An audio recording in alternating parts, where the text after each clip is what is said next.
Yo, it's the Co. And yo, it's the Cone. And today we're going to be doing a little end of season player rankings. Manager kind of too. We're going to be going through all the top 5 leagues and saying who we think the best attacker, midfielder, defender, goalie, and manager was for that league. Who are we going to start out with? What league? Let's just go by position. Let's do goalkeeper, defender, midfielder, and attacker. So Music licensing reimagined. let's start off with goalkeeper. Okay. With my Premier League goalkeeper, I have Nick Pope. I had him in my team of the year. Even though he was struggling the past couple of months, he led Newcastle to a top 4 finish. He was excellent, conceded basically no goals in his time this year, so that I have him as my English Premier League goalkeeper. Yeah, he had a very nice season. For my goalie of the year for the Premier League, I have Alisson, and there were a lot of good candidates. Of course, David De Gea, the Golden Glove winner. He was right there. He was right there. I promise. Yeah, it has to be Alisson, I think.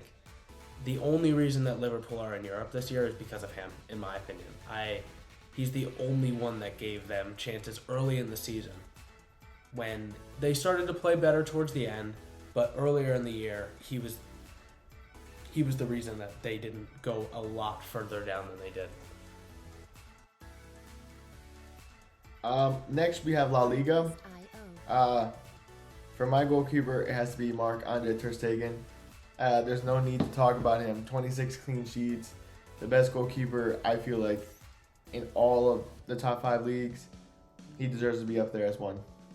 Yeah, he might be the best goalie in the world. I have Marc-Andre Ter Stegen as well. Most clean sheets in all of Europe. It couldn't be anyone else. I mean, led them to a league win, and again, the most clean sheets in the league in Europe. It has to be Marc-Andre Ter Stegen. Next, we're going to Bundesliga. I have Frederick Runnerau from Union Berlin. Yeah, I had Mr. Ronau as well. He had, led Union Berlin, or helped lead Union Berlin to a European spot. Led the league in save percentage.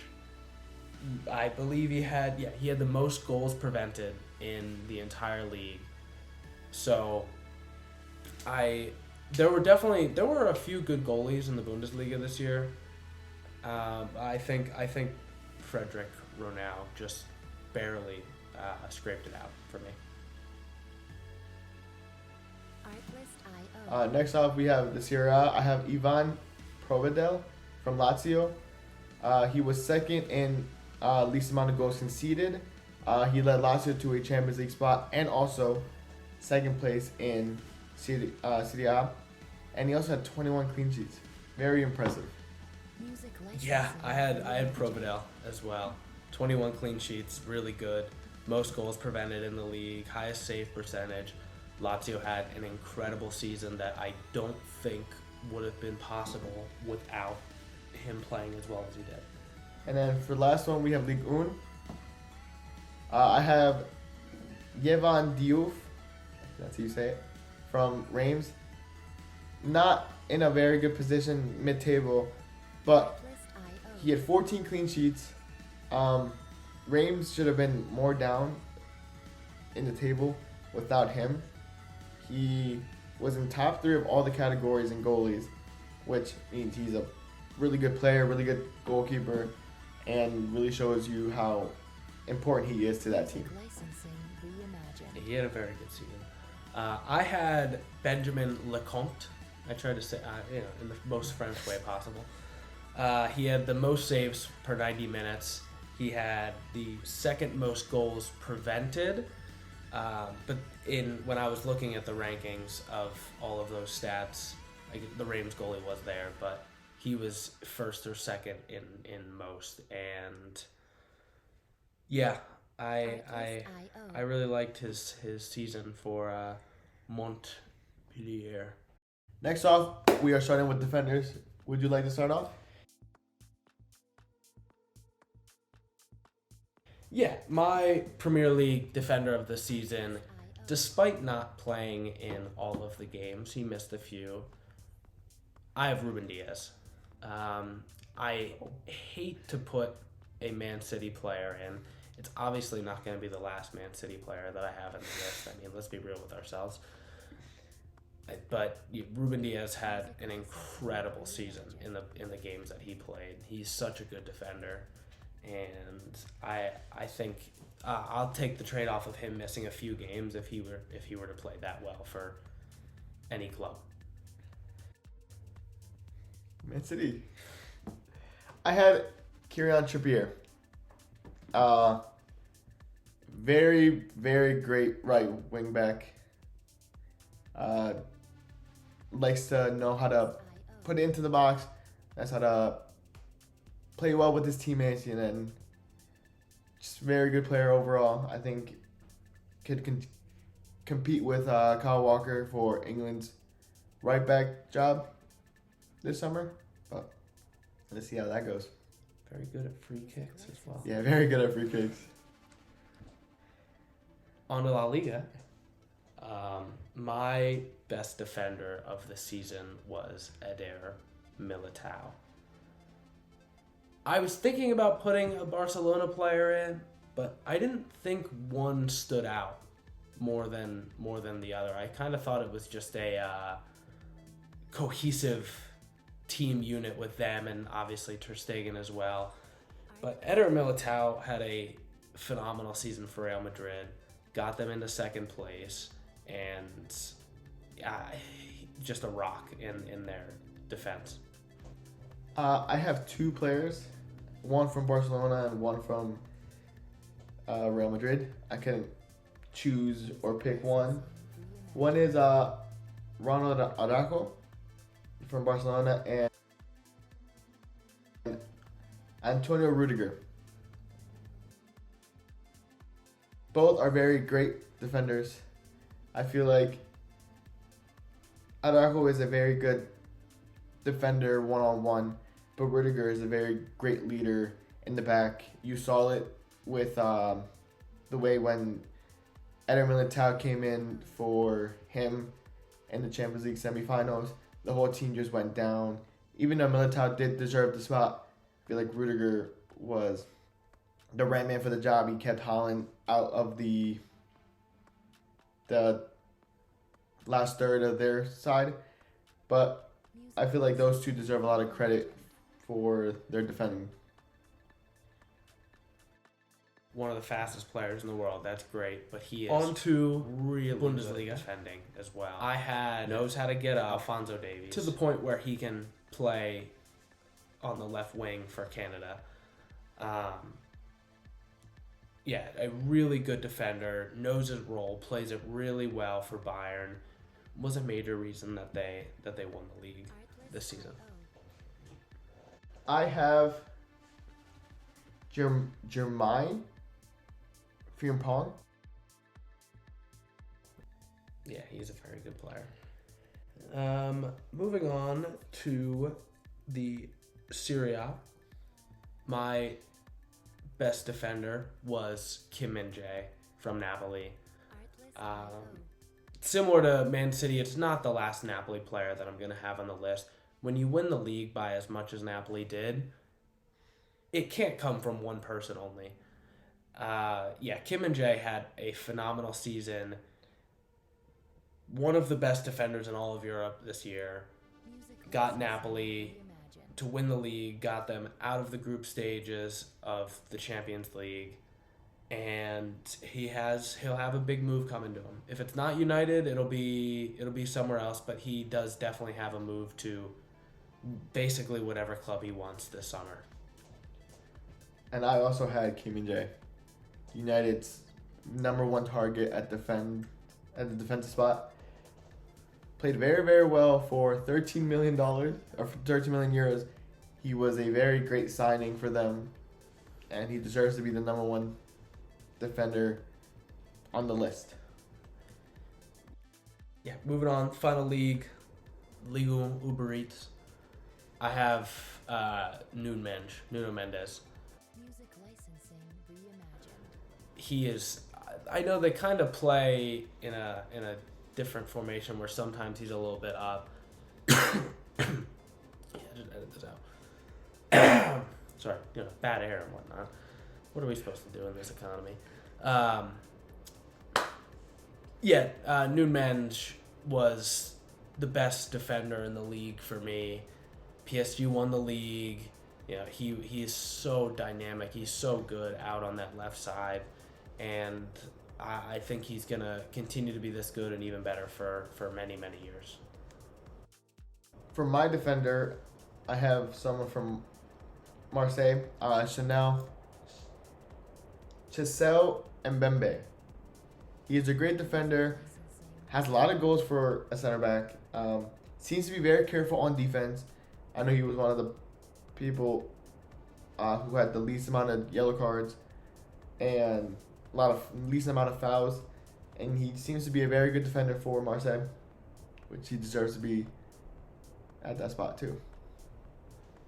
Moving on to the midfield. IO. Marco, would you like to start off with Yes. the I midfield? like to start off with second place midfielder, Martin Odegaard. Okay. I feel like he was one of the reasons Arsenal were so great this year. Reimagined. Playing that center attacking mid really allowed him to play how he wanted, not like how he played in Real Madrid, but he deserves to be that number one spot in the Premier League for me. My midfielder of the season. Did you say he was in first or just your second? Or did you give Odegaard? You gave Odegaard midfielder of the season? Yeah. Artlist IO. Who'd you have? I had Kevin De Bruyne as my midfielder of the season. Wow, okay. I did think it was pretty close between De Bruyne and Odegaard and Fernandes. They are clearly the top three, Music licensing at least reimagined. attacking midfielders in the league, and I think De Bruyne just kind of edged it out for me. They won the league. Leads the league in assists basically every year. He'll continue to do that as long as he wants to. It has to be Kevin De Bruyne for me. For my La Liga midfielder, I have Antoine Griezmann. I feel like he was getting tortured by Barcelona in the first half of the season, because if he played over 45 minutes, Atletico de Madrid had to play his whole fee. But when he came out of his shell, he scored. He Music licensing knew how to play the midfield very, very well, and that's why I have him as the number one midfielder in La Liga. Yeah, I had Antoine Griezmann for my midfielder of the season. He's so good. I really don't think that there's a better way for me to say it. He's just so good. He gets goals, he gets assists. He is such a good balance of attacking for himself and then for others. And he's one of those guys that feels like he's gonna be good for as long as he wants to be good. That's why he's a World Cup winning champion. For my Bundesliga midfielder, I have Jude Bellingham. Great English midfielder. Music licensing I mean, he's one of those guys that every game you know what you're gonna get. He's gonna put good performances in basically every single time he's on the pitch. But my number one midfielder for the Bundesliga was Joshua Kimmich. First in foot mob rating, and I think it was by a little bit too, not like a big gap, but there was a little gap there. 11 goals and assists as a defensive midfielder for a team that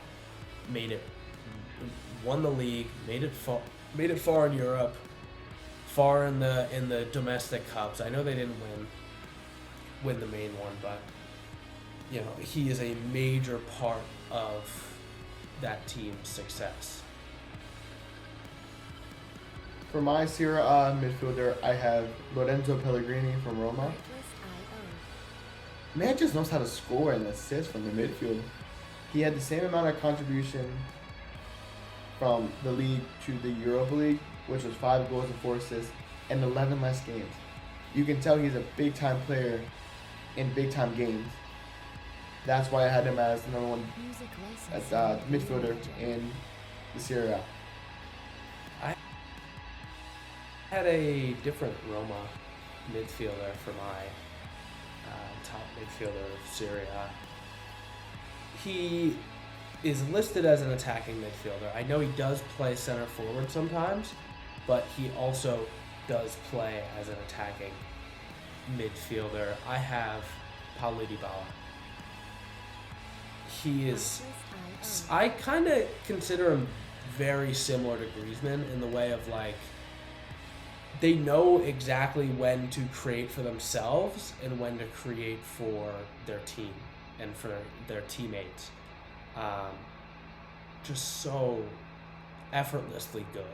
Music First licensing season outside of reimagined. Juventus, you know, he could have struggled and people would have, you know, chalked it up to, again, first time out of a place that you spent a lot of time at, but he just was great from day one and will continue to be great for Roma or wherever he goes after Roma. For my League Un midfielder, I have Seko Fofana. As I saw his stats, he was a very good midfielder. Artlist.io. 7 goals and 5 assists. You never see a lot of goals from a midfielder. And he had a very good front mob rating. He was in the League Un's Team of the Year. So, and he was the one that stood out the most to me. So Music I licensing decided to put him on the reimagined. list. Yeah, I had Remy Cabella, or Cabella, however the Frenchmen want to say it, for my top midfielder in Ligue 1. He had 17 goals and assists as a midfielder. It is an attacking midfielder, but still 17 goals and assists in a season is very good. Helped Lille, and I know, oh no, they actually ended up getting the Conference League qualification. So you know, it's a big deal for a club like that, who are normally, they feel like a mid-table team most of the time. For them to qualify, to at least have a chance to play European football, it's a great opportunity for them. They can bring better players, and I think he was a major part of their success. And now to the attackers.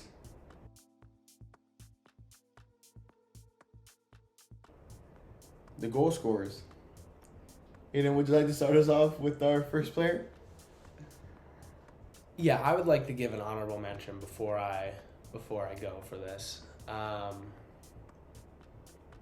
Quick shout out to Marcus Rashford. He had a phenomenal season, scored so many goals, got a bunch of assists for his position. His production in the Premier League was good, not great, compared to how he was in Cups and in the Europa League. So it's tough for me to put him as the best. But it's also tough for me to put him as the best because the guy that I have in first did break the Premier League scoring record. It's Erling Haaland. Broke the Premier League scoring record, 50 goals in a season. He is such a good goal scorer, and it pains me to say that. That's all I got to say for him. For my attacker, I have Erling Haaland. Marcus Rashford, Music licensing great season. If Haaland just delayed his year one by this year, Marcus Rashford should have been on the list. But when you break the all-time scoring record and contribute with over 50 goals, you have to be on the top. And that's why I have Haaland as the number one attacker. Moving on to La Liga, my number one attacker was Robert Lewandowski. It was close between him and Benzema. I thought Lewandowski edged it out. He had more goals. They won the league. Vinicius Jr. was there as well. He had a really, really great season.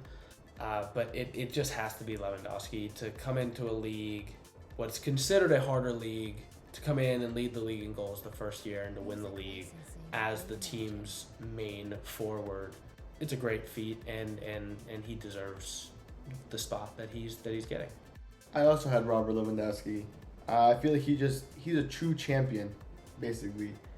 The last couple seasons, he's only been in first place in the league, and he is a great goal scorer and fits the perfect spot for Barcelona's number 9.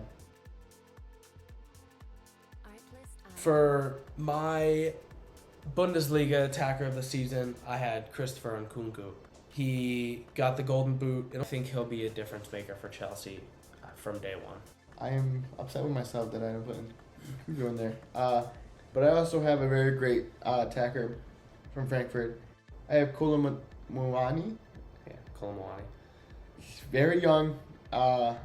He's going to get a big move sometime soon. Knows how to score goals.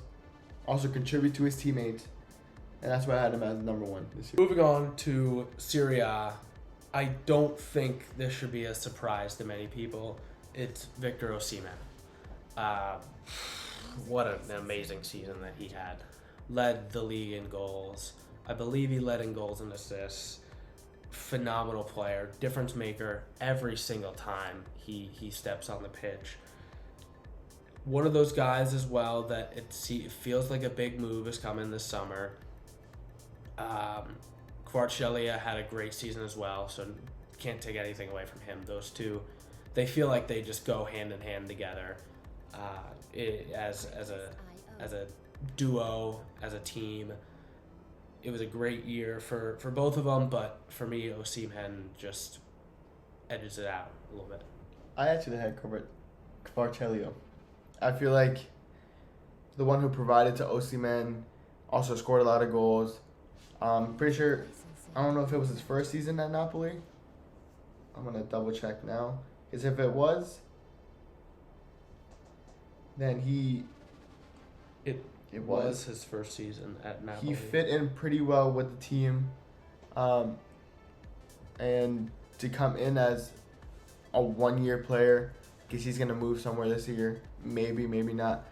He performed very well, led Napoli to a run in the Champions League, led Napoli to their first title in over 3 decades. Like, this team just deserves to be in the top in Napoli's history. Yeah, I will say, to go from playing in Georgia, which there's nothing wrong, like Georgia's not a bad country or anything, but to go from playing in Georgia to playing in one of the top 5 leagues and to adjust that easily like he did, that's incredible. Moving on to Ligue 1 for our attackers of the year. I think we might have different people here. Oh, we do? I have Kylian Mbappe. 29 goals in the league. 5 assists, which I know 5 assists isn't a lot, but that's not what he's there for. He's there to score goals, and he did. He scored a lot of goals. He played really well. I mean, he feels like one of those guys that can mesh with anyone. I mean, he's one of the best players in the world, if not the best player in the world. And I hope he makes a move to a bigger club very, very soon. For my Ligue 1 player of the year, I have Lionel Messi. Come on, if you contribute a goal each game, you deserve to be the best. Like, he had 16 goals and 16 assists. His foot mob rating was incredible. He's my GOAT. He is the greatest player of all time. And he will go down as the best player in all of soccer and the greatest athlete of all time. Wow. To finish things off, we have our managers of the year for the top 5 leagues. Marco, would you like to start us off? I with would our love to start us Premier off. League manager of the year? I have Eric Ten Hag. He led the man. Yeah. The All way right. he led this Man United team back into Champions League football, back into top 4 where they deserve to be. Won the Carabao Cup. At least he won something this year. Led them to an FA Cup final. Yeah, keep going.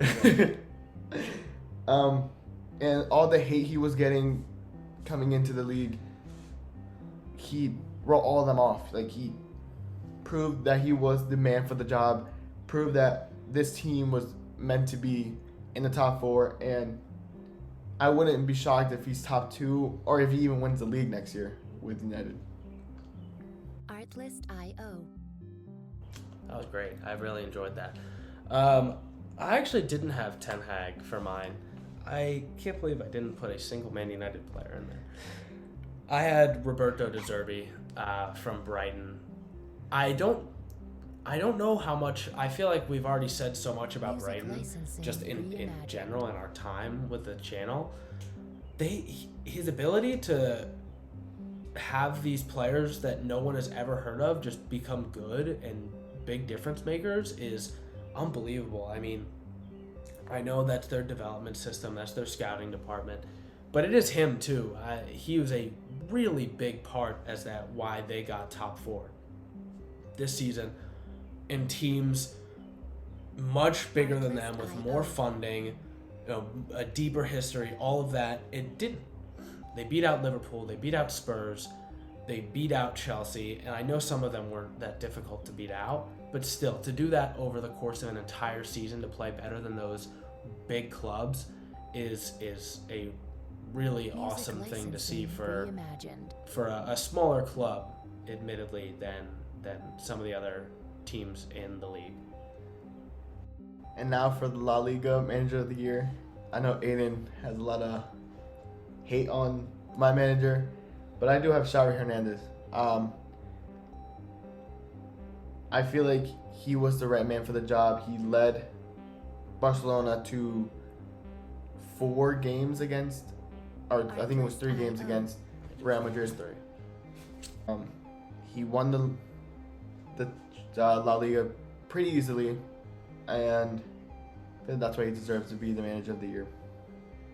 Yeah, as much as I don't like him, I do have Xavi as Manager of the Year. I mean, they won easily. Music licensing. Again, I don't think he's a good manager for Europe, but in Spain it works, and I can't in good faith put anyone else as Manager of the Year, considering how well he did. For my Bundesliga Manager of the Year, I have Edin Terzic. It was the closest he's ever been, or have Dortmund have ever been to winning the title since the 18-19 season. And with the players he had, all young, like projected to leave in the summer, he pulled out a very great squad against a very stacked Bayern Munich team. Music Yeah, licensing respect him. reimagined. My Bundesliga Manager of the Year, and I can't believe you didn't choose this guy, is Urs Fischer from Union Berlin.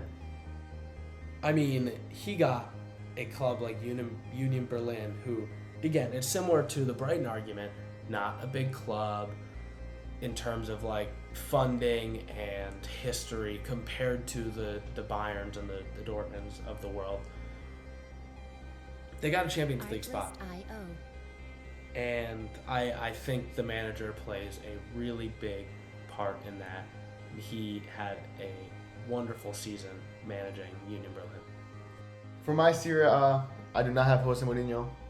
I have Luciano Spalletti. Music licensing Napoli. reimagined. The way he turned that team around, I know it was hard to let the fan favorite, fan loving players go, and how it all just worked at the end. Like, for their first title in 3 decades. I feel like he deserves to be the manager of the year in all competition because the way he turned that team all around and led them on very far runs in the Champions League and also won the league.